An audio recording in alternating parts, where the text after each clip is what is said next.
And I felt so bad that I walked away from her. I took the ticket. I didn't give her a chance to thank me. I didn't say, well, this is your lucky day. I'm going to cut you some slack and I'll give you. No, I was so ashamed of what I was doing to that lady Wow. that I just walked away, drove back to the police department, threw the ticket in the trash after I tore it up. And then I committed to understanding why we have government, why we have the Constitution, and why we have police. And I started studying the Constitution, and I found the answer.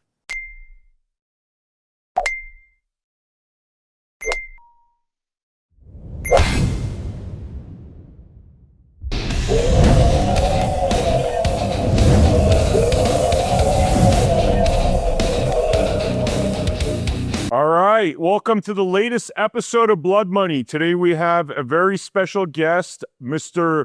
Sheriff Richard Mack. How you doing, sir? Hey, Vem, you know me. I'm always doing good, even though I'm getting old every day. Man, I tell you, Vem, you know I'm a peaceful person, but if I ever run into Father Time, I'm going to take him in the back alley. I can't stand how time flies. Yeah, it's pretty crazy. It's pretty crazy. It's always a pleasure to have you on our podcast here, Blood Money. How you been, Sheriff? Firstly, we haven't talked in, it's been about 4 or 5 months. Give us a little bit of an update on what you've been up to. I'm just really busy, and this Daniel Perkins is a professional author, and I was on his podcast about 6 months ago, and he asked me if I had written any books, and I said yes, and he says, well, I really want to get to know you and your books better. And he says, right after this call, I'm going to send you a link for a Zoom meeting, and I want you to show me some of your books. And so I did. And right then and there, he said, I want to do a book with you. And I said, what kind of books have you written? He goes, oh, children books, fantasy books. And I've only done fiction, but I want to do a nonfiction book right now about how the Democrats are destroying our country. And I said, wow, okay, perfect, because I'm sick and tired of the Democrats, and they are destroying our country, but I want to make the title a little bit stronger than that. I want to wake people up with the title.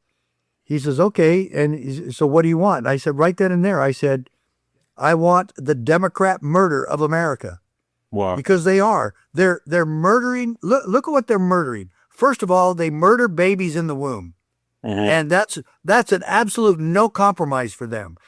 Then they also will take that a step further and murder babies while they're being born. And they even came up with a term for that. It's a partial birth abortion. And then sometimes, like the former governor of Virginia said, oh, well, if the baby happens to survive an abortion, we'll make sure it's comfortable while we kill it. And not a single Democrat came out and said, no, that's murder. No, we don't believe in murder. No one did. No one. And so I'm just fed up with them about murder and corruption and fraud and voter cheating and election cheating and the deaths that they have caused in America. I mean, look at the Clintons alone, the 100 some odd people that just happened to die when they got close to the Clintons. And I'll tell you right now, we go over the Vince Foster murder, a book titled The Sovereign Individual, written by 2 international famous economists. In their book, The Sovereign Individual, back in, I believe it was 1998, they said that the Vince Foster case was the most poorly disguised murder in American history. Epstein did not commit suicide. Marilyn Monroe did not commit suicide.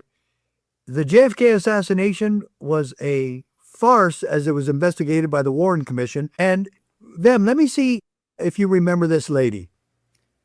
Dorothy Kilgallen. Of course, yeah. 1962 or 3, or no, sorry, right after the JFK assassination, 1964, she suddenly ended up dead right before she was about to come out with a big expose on who killed JFK. Yeah, exactly. And so the police called it an accident. She died the exact same way that Marilyn Monroe did. And that was only, 2 or 3 years apart. And the police said, oh, this was a horrible accident. She it wasn't a murder. She didn't leave a suicide note. It wasn't a suicide. She just died accidentally because she took too many sleeping pills and was drinking all night, and she just killed herself, probably not intentionally. And then, just as you allude to, she was doing a thorough investigation on the JFK assassination, and she was the only reporter ever to interview Jack Ruby. It's such a fascinating story. I'm glad you brought her up. She's actually one of those mystical individuals from that era. And from what I've read, I mean, she was about to expose exactly what happened with the JFK assassination. Yeah, well, let me tell you the ending of that. Mm-hmm. She had notes and reports and photographs and everything just about completely ready to turn in. When she died accidentally that night, somebody ran off with all her reports and notes about her investigation. Her investigation disappeared with her death. Now, you're trying to tell me that isn't an obvious murder. So she dies accidentally. What'd they do? Call the paramedics, and the paramedics stole all her reports of the JFK assassination? I mean, how obvious can you get? So in the book I put, we know why she was killed. We just don't know who exactly did it. And I'm sure that wouldn't have been rocket science to figure that out. But that's really cool that you know that much about her. She was a panelist on What's My Line.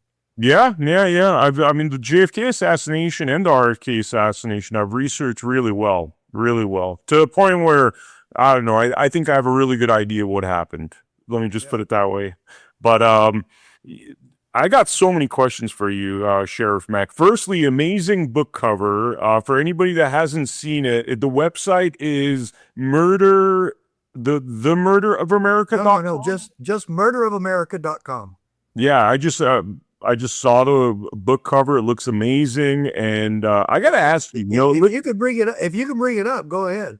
Let's start with the abortion topic. You brought up abortion and this insane idea that you could basically murder a child after they're born, and that's pretty much at that point the discussion whether it's a clump of cells or a living thing is over. Now, I understand Democrats are supportive of this insane policy to murder babies, right? Right. How much of this is our culture? Because I'm going to ask you a controversial question. As much as we criticize these other countries for their tyrannical leadership, this seems like a genuine act of murder. Like, I can't imagine in Iraq or Afghanistan they're murdering babies after they're born. How much of, and you tell me if I'm incorrect about that, by the way, if you know anything that I don't, but it seems like this is a uniquely Western issue. Western countries, I've heard they do the same thing in Canada, the same things that has been proposed in Australia. How much of this is a failing of our culture that we've allowed liberalism to get this unhinged where we're now killing babies after they're born? Well, sometimes it's forced on people in some of the communist countries. I believe China has a strict rule about you can't have any more than one kid. In fact, the average family in China has 0.91 children. So their population is actually going in the negative, and they don't believe they're going to have enough. Well, the people who examine China never talks about this, but people who examine China, and I'm really glad that Trump met with Xi today and yesterday. I think that was a great step because I don't want to be enemies with China. Mm-hmm. And like General Washington said, or President Washington said, honest open trade with everyone and entangling alliances with none. I totally believe in that. But Iran might be another story. But Iran, a lot of Muslim nations murder their own people if children don't behave or they go too Western. The parents are allowed, the father is allowed to murder them. If a wife doesn't do what she's told, she's beaten or murdered. Or they call it honor killing, I think. Yeah, exactly. Yeah. So there's some still other countries that practice some crazy death sentences within the family, and they're never prosecuted. It's not against the law. Mm-hmm. But this is another one. I believe that abortion. I'm not totally positive on this one, but I believe in China, if you accidentally get pregnant and you already have at least one or two kids, I think you have to have an abortion. Yeah, I've heard that. You can get in real bad trouble for increasing the population that way. But America still surprises me the most. We're the only one that has a charter, if you will, a Declaration of Independence that is the foundation of our country, that says the principal backdrop of our country is protecting life, liberty, and the pursuit of happiness. Yeah. And that's our main tenet. And so that to secure these rights, governments are instituted among men. Then the Democrats twist that and go all the way to say, but a woman has a constitutional right to kill a baby in the womb. And this stupid thing about, it's dead. The baby's dead. How does it grow every day? How does it have a heart that's beating? How does it digest food from the mother? You see, none of that makes sense. And this is just so stupid with their rationalization of taking this life before it even has a chance to be born is beyond me. At its most innocent and precious stage, they think it's okay to kill that baby. And what's the reason? Because of embarrassment or convenience? Or like the Charlie Kirk was interviewing a lady that was a college student that was pregnant. And she said, I got to have an abortion. I can't finish college if I don't have an abortion. I mean, how debased and low have we come that we'll kill a baby because I got to finish school? It's gone too insane. I have a chapter in the book that talks about how we've just gone too far in everything. Technology, AI, hate, politics, divisiveness. It's just, we've gone too far on all of it. And the Democrats have taken this thing to a new level. And another quote from the book, I really love this one. The only legitimate, and that's not the word I use, the only legitimate progress that the Democrat Party has made is that they've reached a new level of degeneracy. That's it. When you're talking about Dorothy Kilgallen and Vince Foster, another question came to mind, which is, while I agree that a lot of our problems are coming from leftism, liberalism, the Democrat Party, when we have the opportunity, we get our guy in office, right? And we have the opportunity to go after individuals that killed Vince Foster, reinvestigate, open up those investigations again, find out who killed Dorothy Kilgallen, find out, frankly, who killed 150 people that were associated with the JFK assassination. Right. You know, it wasn't just Dorothy Kilgallen, there's so many others.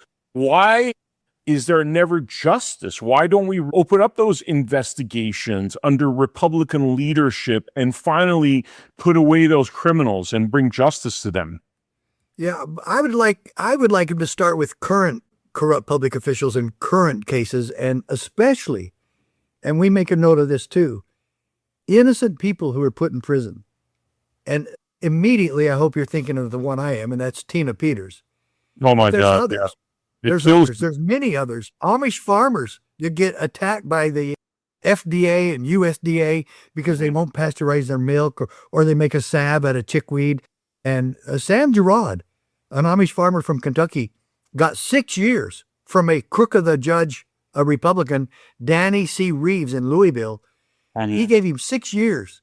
And he said, first, you showed no remorse. Second, you didn't get permission from the FDA. And third, you were obstinate. So for being stubborn, he was given 6 years in prison. Those three issues that the judge announced are not crimes. None of those are crimes. Not a single one. But yet he was so proud to give this man 6 years in prison. But Tina Peters got 9 years, and she never even committed a crime. She never even disobeyed the FDA or anyone else. She was just trying to preserve some votes. And she was the elected county recorder in charge of that. So even if she did make a mistake and preserve votes and ballots that she wasn't supposed to, that hurt no one, and it It created no victims. It created no crime. Just, okay, if you want to fire her or vote her out or recall her or whatever else, if the voters don't like that. But that was crazy. And I was at the trial. I don't remember if you were or not, but I was at the trial, and this judge was an absolute idiot. He is an absolute egomaniac, and he had absolutely no right to do what he did to Tina Peters.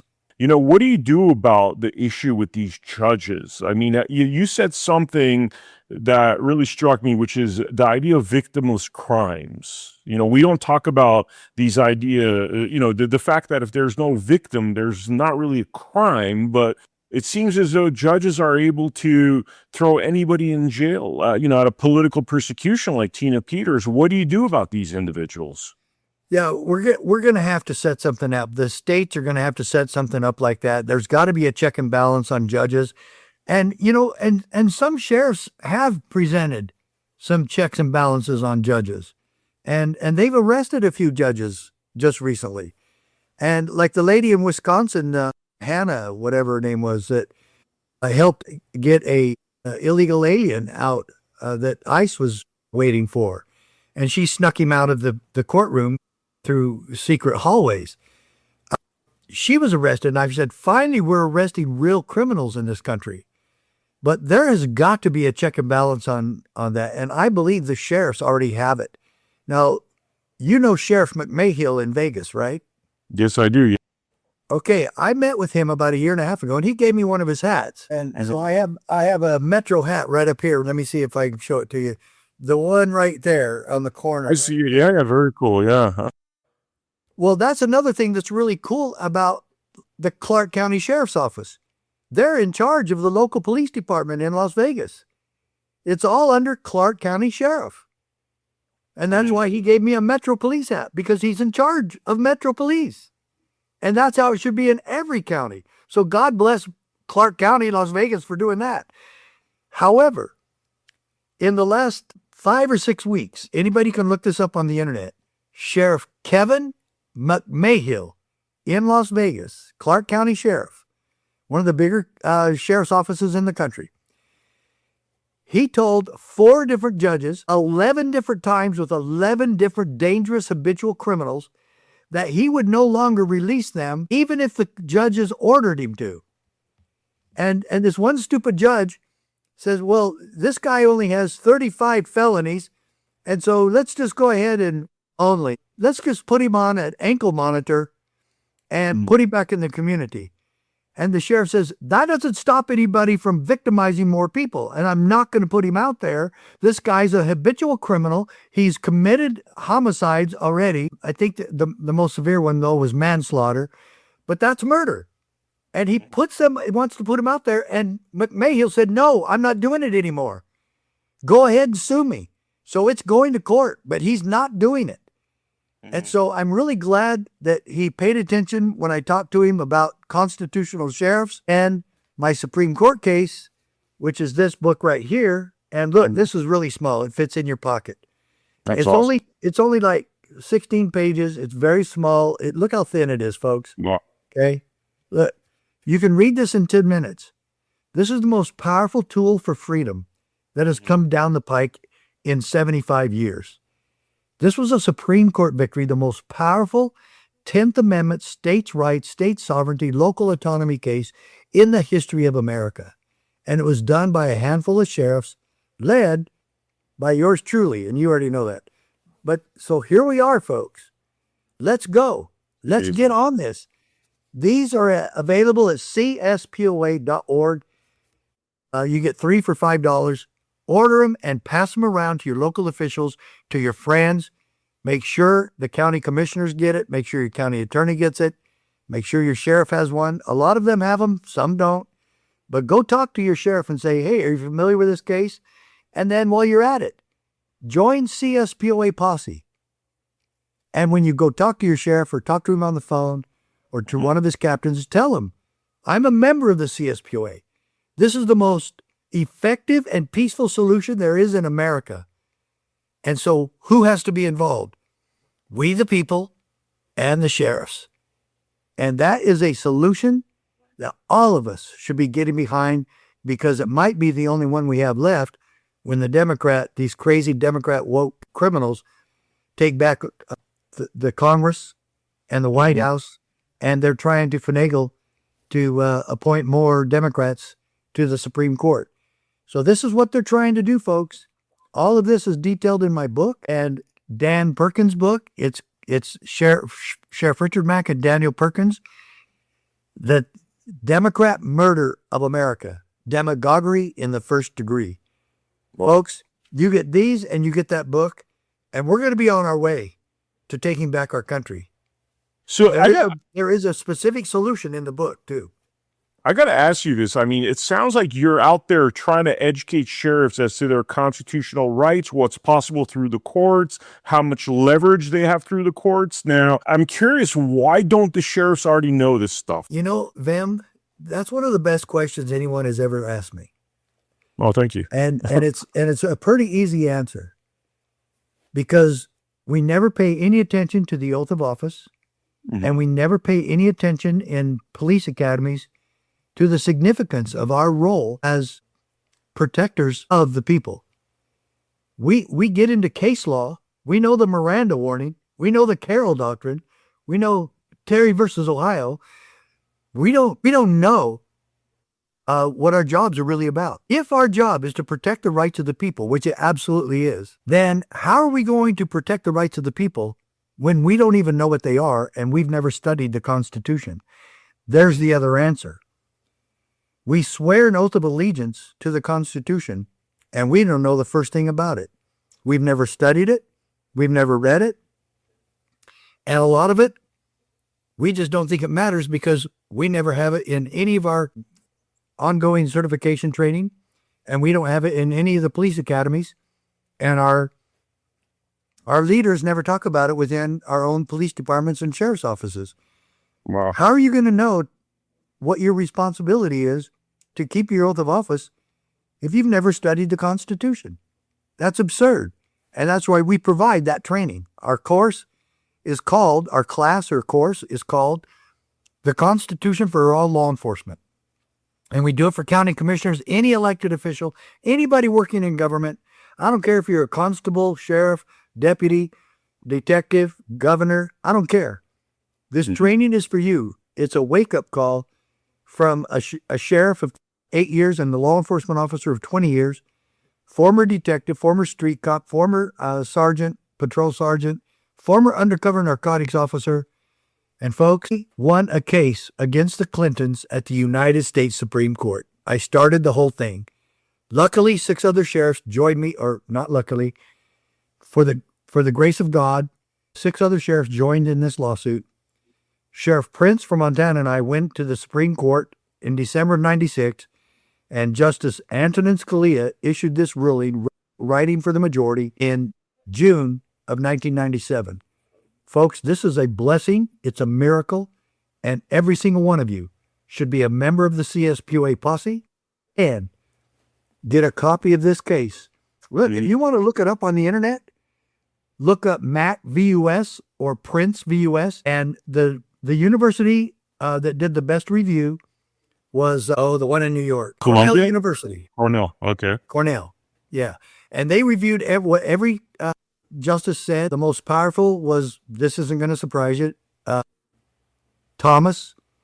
He was the best. He was the best comment because he said it not only violated the 10th Amendment, it's a clear violation of the Second Amendment as well. Wow. And we also filed on the 13th Amendment because we said that the federal government was trying to get us in involuntary servitude because they threatened to arrest us if we failed to comply. Oh, wow. If that's not involuntary servitude, I don't know what is. But he was the only one that agreed with that too. Wow. So I'm curious, like going back in the day, like did you study the Constitution prior to becoming getting into law enforcement or? No, afterwards. Wow. After I was a rookie cop for about 3 years, right after I served undercover, I went back to patrol for a little bit and I was writing a lady a ticket and I had an epiphany while I was writing her this ticket. And it was such a sad situation. I mean, it was obvious she didn't have any money. She didn't mean to do this. Her kids were fighting in the car. She lost track where she was and ran through a stop sign. And I was right there to answer the call to write this lady a ticket, you know. But it hit me that she was the one that ran the stop sign, but I was the one in the wrong. And it hit me really hard in my heart, in my soul, that is there anything you're doing here that's helping this family? Is there anything you're doing that's making this a better place to live? Is there anything you're doing that's bringing honor to the badge you wear on your chest? Come on, Mac, wake up. Answer the question. And I felt so bad that I walked away from her. I took the ticket. I didn't give her a chance to thank me. I didn't say, well, this is your lucky day. I'm going to cut you some slack and I'll give you. No, I was so ashamed of what I was doing to that lady. Wow. That I just walked away, drove back to the police department, threw the ticket in the trash after I tore it up. And then I committed to understanding why we have government, why we have the Constitution, and why we have police. And I started studying the Constitution, and I found the answer. Wow. And it was amazing. And ever since then, I've been dedicated to the Constitution. And then about 7 years later, I moved home to Arizona and ran for sheriff. Wow. So you went into the sheriff's department knowing the Constitution, which is amazing. I went on a strong platform to defend the Constitution and my oath. Yeah. Wow. I mean, it's amazing what Kevin McMahon's doing, but you'd almost wish that before he became sheriff. I mean, is that an intentional thing where they're not teaching this stuff? Because you would think that all law enforcement, it should almost be like the first day of police academy. Here's your pocket-sized Constitution, you know, and it's awful than what you just showed me with your lawsuit. You can literally get pocket-sized ones. I got a bunch of them here. You know, why aren't they doing that? Yeah, well, I don't know. And I suggested it because then about the second year I was a sheriff, I gave a pocket Constitution, and the one that we normally have, you know, with Washington on the front, you know, this one is too long to fit in the pocket. It's too long. So I made my own. And so I had to cut it off about right there, but I made a white Graham County Sheriff's Office Constitution. And so because the flap could fit over it and it's part of the uniform, and I required each of them, when anybody hired on new, they got their uniform and a pocket Constitution. And I said, I expect when I read your reports about what you are doing out there, and if you write somebody a ticket, you better dang well be able to show me in the Constitution where you're allowed to do this, whatever it is. And it became a part of my administration. Wow. And so, yes, we've got to teach our guards of the Constitution what the Constitution is. Yeah. So tell me a little bit more about your book. Sounds very exciting. I mean, you're touching upon like a lot of topics that are near and dear to my heart, especially with the, you know, abortion topic and all these unsolved murders dating, you know, back to the JFK administration. Tell me a little bit more. Well, it gets, my co-author actually did a great deal of study and research, and he provided some research that shows that the Democrats really are crazy. And I mean it. Pursuant to doctors' analysis, psychiatrists' analysis. And, you know, this is kind of funny, but the book talks about this, and it talks about President Trump being the only president in history that has a mental disorder named after him, Trump derangement syndrome. Yeah. And this is not a made up. Well, it's a made up syndrome because the Democrats have this overwhelming hate for the president.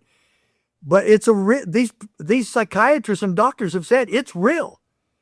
People cannot function properly with this, and they're so. It showed people bawling their heads off and banging their heads on walls and hitting themselves because Trump to the president. You know, it's crazy, but it's insane. And I really think this is an amazing conclusion that Trump is the first president in American history to have a mental disorder named after him. And that's the world. We get into that. And so he brings this up, and he actually does analysis of especially women in the Democrat Party. And if you look at protests done by Antifa and Black Lives Matter and Democrats, and many of them have been interviewed all across the country, that the majority of them are women. And so they've checked with these women, and it turns out that the Democrat women have about 2.5 times more mental problems than do Republican women. Yeah. And he does the statistics by age, and it's all in the book. So not only do they have a problem with cheating and murder and the destruction and murder of our American dream and the murder of our Constitution, they are crazy. And it's real.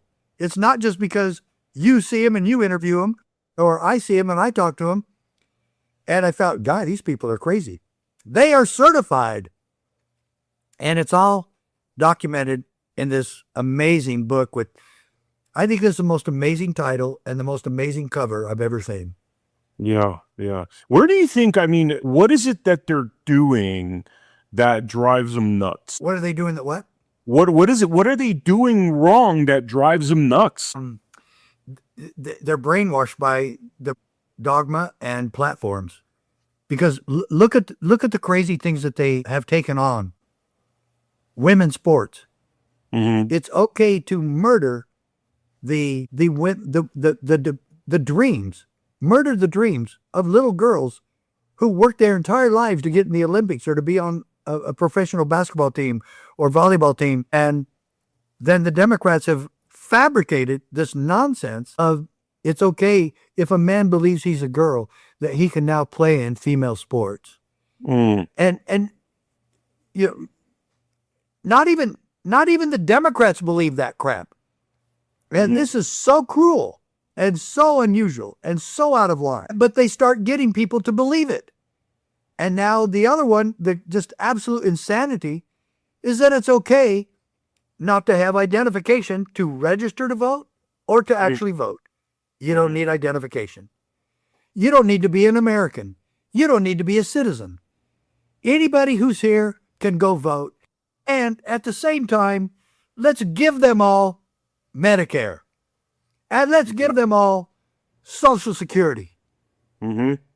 And this is what they're doing. And then they say, but we don't want the illegals to come here, like Kamala Harris said. Yeah, we told them not to come. You can't tell people from Latin America not to come here and then offer them Medicare, jobs, free housing, and Social Security, and a credit card with $10,000 on it, and a free phone that Obama had. This is the kind of nonsense. This is the utter insanity of the Democrat Party. Mm-hmm. Yeah. How much of this is because when you talk about that, I think about, I was reading a story about how Angela Merkel decided to let a lot of illegals in because they would be voting for her. And it sounds like it started off as some kind of European scheme to obviously prop up somebody that was in power and want to keep her power by essentially siphoning votes from illegals. How much of this stuff is being influenced upon our country from overseas? I don't think they need to go any further than where they are right now. It's the Democrat Party platform. It's the Democrat insanity. I think the Democrat Party is assailed more internationally than they are really here. Mm-hmm. I think there's other countries that just look at the Democrats and what they're doing and just laugh and shake their heads because France and England and Germany are seeing the problems with the influx of illegal aliens as well. Mm-hmm. And they've been pushing back for some time. Australia really has had problems with gun control and confiscating guns. Mm-hmm. And so did they get that from the Democrats or did the Democrats get it from them? They both believe in complete gun confiscation. It's just that the Democrats haven't had the courage yet, or the stupidity, if you will, to try to take guns away. They've done it a few times, like in Chicago, in the projects there, and they did it during Hurricane Katrina in New Orleans, where they went door to door and boat to boat, confiscating guns. and they were never returned. So, so who's really leading the way in all of that?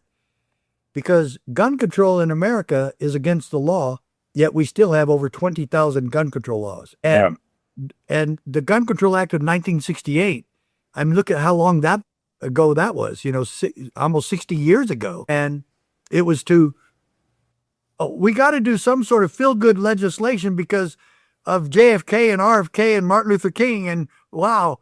And oh, by the way, that's something else in the book. Martin Luther King supposedly was shot and killed by James Earl Ray. Yeah. James Earl Ray confessed. And then a few days later, he said, sorry, I lied. And he recanted. I didn't do it. And I want a trial. It's so important that you know the truth and you prove me wrong. Go ahead, prove me wrong. I want a trial. Vem, did he ever get a trial? Hell no. Oh, they said, like, what is the stupidity behind any ruling of a judge saying, no, he can't have it. He already confessed. King's X, we already touched home plate, and he doesn't get to recant. He's going. Why? The truth is the important thing here. Justice is the important thing here. And even the Martin Luther King family, his wife and his children, went to a hearing before a judge and said, please put this man on trial. We do not believe he killed our father. Dexter King went into prison and interviewed James Earl Ray and asked him point blank if he killed his father. And he's already dying of cancer, so what the heck does he care if he tells him, yes, I did. I'm sorry. No, he said, no, I didn't. Vem, I think you know this answer too. Who did they think actually had a hand in their father's death? J. Edgar Hoover? That's right. Our own government. Yeah. And what illegal activity was the FBI doing against MLK? Well, a lot of things, weren't they, like filming him, and they had like... Yeah, they were monitoring him. They were filming him. They were recording his phone calls. And they even went to him once and said, if you don't confess and you don't tell us and you don't stop this, blah, blah, blah, we're going to turn these states over to your wife. Yeah. That's the crimes the FBI was committing against Martin Luther King. I got to ask you, where do you think, because it definitely feels like we're on the wrong track as a country, right? Where do you think we really went off the rails? Yeah, that's a real good one too, and we actually bring some of that up. So the question I really want to take from your question, which leads me into this bigger question, is, after 150 years of the Democrat Party hating blacks and lynching blacks and beating blacks and flogging blacks and doing all these horrible things to them and arresting Rosa Parks for not giving her seat to a white man, arresting Martin Luther King over 30 times, and Martin Luther King did some of his best work and best writing from inside a jail. No. Yeah. And so in our presentation, we do a big thing on Rosa Parks.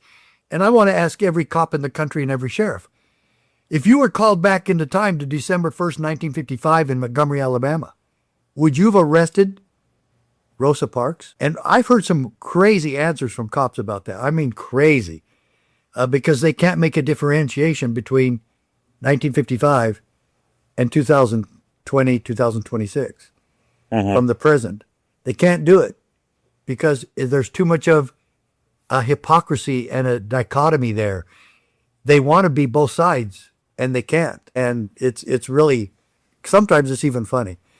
Wow. But the thing of it is, after you look at 150 years of the Democrat Party destroying black Americans any way they could, keeping them down any way they could, and then what happened? The Great Depression is when it all started under FDR's New Deal. And it was just giving welfare. And so the black organizations and black Americans started liking FDR. And even though FDR was one of the worst racist presidents we've ever had. Now, I know you remember Jesse Owens, right? The Olympian. Yeah, the 1936 Olympics were held in Russia. Yeah. I mean, Germany. Sorry. Berlin, yeah. Yeah, in I always get Russia and Germany mixed up. Really, I do. No, no. Yeah. So they had them in Moscow. Okay, it was in Germany, folks. I mean, Berlin. Was it Berlin? Yeah, it was Berlin. Berlin, yeah. See, I still get them mixed up. Yeah. So, and of course, Hitler's big thing. He's there, and his number two man, Goebbels, was in charge of the Olympics and getting those done. And so it was all part of their white supremacy deal. Now you have Jesse Owens beat the Germans, beat everybody, the most decorated gold medalist in Olympic history. He comes home and he's snubbed by FDR and not invited to the White House when all the other Olympians were. The blacks, the two or three blacks were not allowed to go to the White House because FDR said so. And so then the next big one, the next small one, I should say, was JFK. JFK did reach out to blacks, but JFK wasn't president very long, as we all know. And JFK was actually a pretty good president. Yeah. He would be a staunch conservative if his policies were being followed today. Yeah. But then the next big one was stupid Lyndon Baines Johnson came up with this war on poverty. Yeah. And spent trillions on poverty that never got rid of any poverty. Yeah. We have more poverty now than before. These ridiculous entitlement programs and welfare programs do not work. Yeah. And yet they're just going to keep doing them, aren't they? They're just going to keep doing them.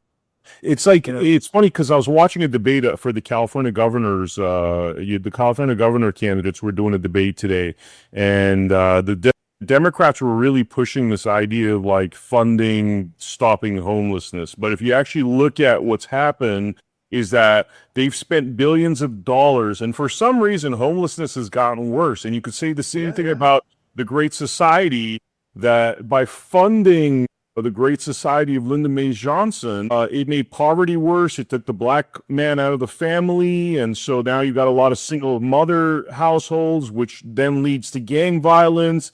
But it just, they haven't learned. No. And so the epilogue of the book is the solution.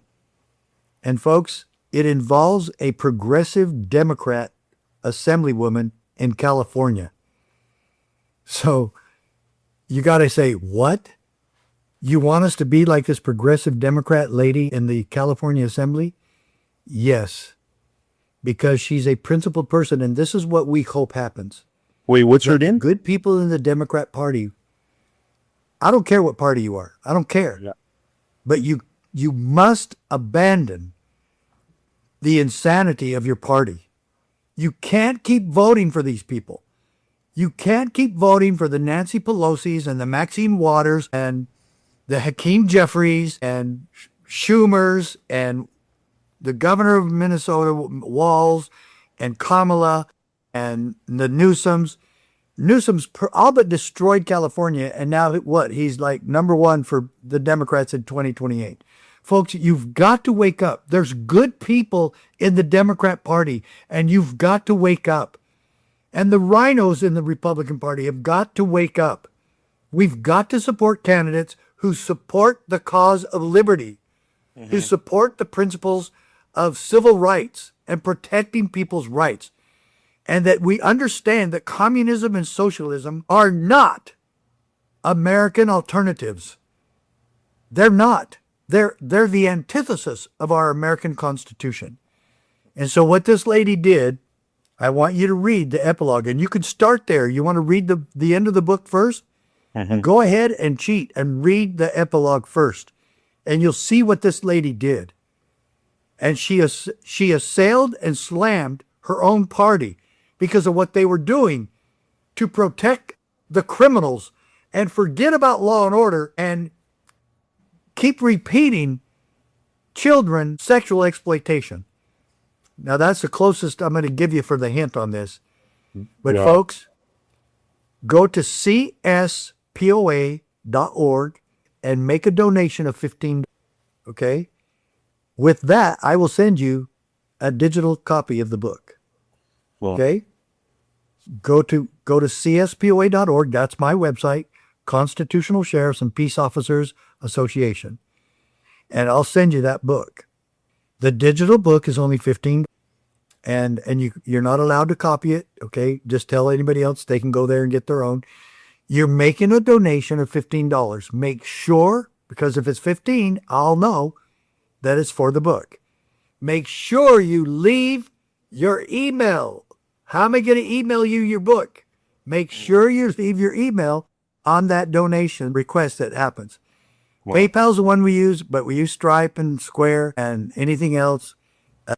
Our address is on there if you want to send a silver coin or cash, check, whatever. We don't care what you send. But folks, let's get that book out there. Mm-hmm. This was one of the most revolutionary books in our nation's history. And this is going to get a lot of people mad.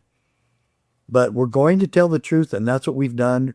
We've put our lives on the line because we want to tell the truth, and we want to provide a solution.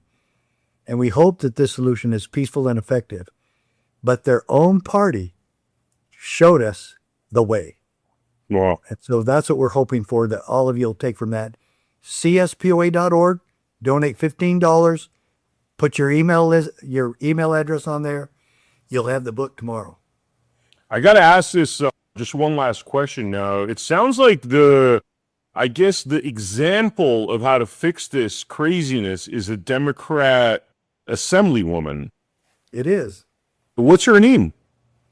Eggman. Her last name is Eggman. She's Hispanic, and I don't remember the rest of her name, but I do remember it was Senator Eggman from the California legislature, and she actually teamed up with a Republican. Wow! And they got the job done. It sounds like her policies are like where the Democrat Party should be going. Exactly. Wow. Exactly. That's why we put her at the end of the book. She's the solution. She set a great example. And first, she really got mad at her own party, and all that's in there. It's all quoted from what she said on the legislative floor in Sacramento. Wow. Well, I'm definitely getting a copy of that book. Everybody should go on to CSPOA.org, grab a copy of that book. Sheriff Mack, is there anything we didn't touch upon that's worth mentioning before we wrap it up? Yes, we'll have to come back later and do it. But obviously, there's a lot more to the book and how it came about and the miracle that it is. And we've got some good sheriffs we need to talk about, and the state of Washington trying to destroy sheriffs. We're really busy. We really need the donations. And folks, the best way to get that is buy the book.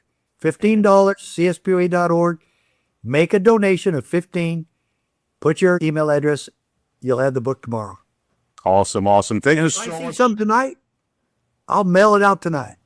Awesome. Sheriff Mack, thank you so much for coming on to the Blood Money Podcast. It's always a pleasure to have you on. For the viewers, make sure you check out AmericaHappens.com where we have our episodes posted. Also Spotify for an audio version of this podcast. Make sure you share it with people. Make sure you let people know about this amazing book, amazing cover. The topics you talk about, sir, are just, are a big bullseye for me, I'll tell you. Big bullseye. You bring it all together. The name of the book, does everybody remember the name of the book? The Democrat Murder of America. Not democratic. They'll think that that's the process of being democratic. No, it's the Democrat Murder of America. Awesome. Thank you so much, sir. And for the viewers, I will see you all on the next episode of Blood Money. Take care. Thanks, man. Over the last 30 years, we have seen the value of our work diminish and the price of real assets like land and homes increase to the point that for most people under the age of 40, the hope of owning their own home has been lost. The response of governments around the world to the 2008 global financial crisis and COVID was to defer the cost of these events to the future. They did this by printing money, in effect selling our futures to pay for their bad decisions. This is corporatism, not capitalism. Money printing didn't hurt those in power, nor those who supported them, because they had real assets, property, shares in businesses that rose in price to match the inflation of money supply. But for most of us around the world, it sold our future for a fraction of its value. In response to this, a mysterious figure known as Satoshi Nakamoto created Bitcoin. He wanted to create a currency that could not be printed on command, thereby devaluing our labor. A currency that could be traded electronically between people without intermediation, allowing all of us to participate fairly in the economy. But if you tried to buy your groceries with Bitcoin, you'd stand at the checkout for at least 10 minutes, probably hours, waiting for the transaction to process, and the fee would cost you more than the carton of eggs and bag of apples. Bitcoin's limitations meant that it stopped being considered a currency in 2016 and was instead called a store of value. But it opened the door for someone to create a genuine currency that nobody controlled, but everyone could use. That someone is us. We created the Gajumaru blockchain and the Gaju currency. The Gaju is real money you can use, whether that is to buy a loaf of bread, pay for a haircut, buy a t-shirt, in fact buy or sell anything. It is a currency for everyday use. On Gaju Market, anyone can buy and sell any legal goods or services, just like you would on eBay, but at a fraction of the cost. Like Bitcoin, Gajus are mined on a computer. Unlike Bitcoin, mining Gajus does not require specialized equipment, nor huge power supplies. During our protected rollout, you can mine this on everyday computers, like the ones that sit in your home doing nothing for most of the day. We are working to get millions of people like you to mine the Gajumaru and be rewarded with Gajus that you can then use as real money. At the end of 2026, the Gajumaru will open to public mining. By then, we will have brought together millions of people like you to mine the Gajumaru. This will create such powerful combined computing capacity across so many millions of people that the Gajumaru can remain highly decentralized, enabling an economy for the people, by the people. To make all of this possible, we offer a variety of mining packages that combine all of the software and services you need on our website, gajumining.com. The software is simple to install, and there is a step-by-step guide that will get you mining and participating quickly and easily. You can buy those packages now. You can start mining the Gajumaru and being rewarded in Gajus now. Select a suitable mining package from the gajumining.com web store. Install and activate the software on your device and start mining today. This is an opportunity to be part of a movement to restore our humanity, our dignity, our sovereignty, creating a better future for everyone. For the first time in thousands of years, you will directly benefit from your work, your ideas, without being taxed by intermediaries or needing permission to be part of the global economy.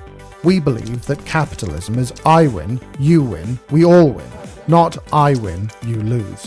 That's corporatism. We refuse to pursue venture funding that would demand we play the corporatist game, and chose instead to grow this movement by giving everyone the opportunity to benefit from their contribution to the movement. Just like being able to mine Bitcoin in 2008 or 2009, getting early access to mining the Gajumaru now allows you to mine the greatest number of Gajus and benefit most from being part of this movement. We want to share that with you. We want the whole world to be part of this. We want everyone who cares about our future to get on board and take this from a movement to a reality. We want to see an economy for the people, by the people, now. Join us. Put your fingerprints on humanity's story, our history. Be a leader in the economic emancipation of humanity. It's simple. Go to gajumining.com, select the mining package that's right for you, and get started today.